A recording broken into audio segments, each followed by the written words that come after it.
একদম চকু দেখুৱাই ৰঙা চকু দেখুৱাই হাত দাঙি কৈছিলোঁ যে আপুনি অসমৰ ৰজা নহয়, আপুনি যি মন যায় তাকে কৰিব নোৱাৰে বিধানসভাত।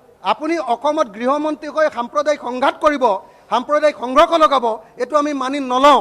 মই তেখেতে কৈছিলোঁ যে আপুনি অসমৰ ৰজা নহয়, আপুনি যি মন যায় তাকে কৰি থাকিব নোৱাৰে ইয়াত।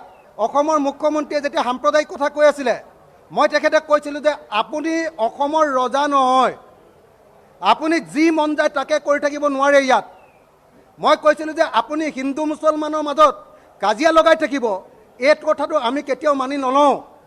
আপুনি অসমত গৃহমন্ত্ৰী হৈ সাম্প্ৰদায়িক সংঘাত কৰিব, সাম্প্ৰদায়িক সংঘৰ্ষ লগাব, এইটো আমি মানি নলওঁ। আপোনাৰ চেলা চামুণ্ডাই মানুহক মাৰিব আৰু মৰাৰ পাছত আপোনালোকে সেইটো হিন্দু মুছলমানৰ যুঁজত পৰিণত কৰি দিব, এইটো আমি মানি নলওঁ। এই বুলি কোৱাৰ কাৰণে মোক সংসদৰ পৰা বিধানসভাৰ পৰা বাহিৰ কৰি দিছে। মই কৈছিলোঁ যে আপুনি গৃহমন্ত্ৰী হিচাপে ব্যৰ্থ হৈছে, আপুনি পদত্যাগ কৰক। আপুনি গৃহমন্ত্ৰী হিচাপে নিজৰ গৃহযুদ্ধ লগাব খুজিছে, আমাৰ নিজৰ মানুহৰ ভিতৰতে যুদ্ধ লগাব খুজিছে। আপুনি ষড়যন্ত্ৰকাৰী, আপুনি সংবিধান ভংগকাৰী, আপোনাক গ্ৰেপ্তাৰ কৰিব লাগে, আপুনি পদত্যাগ কৰক।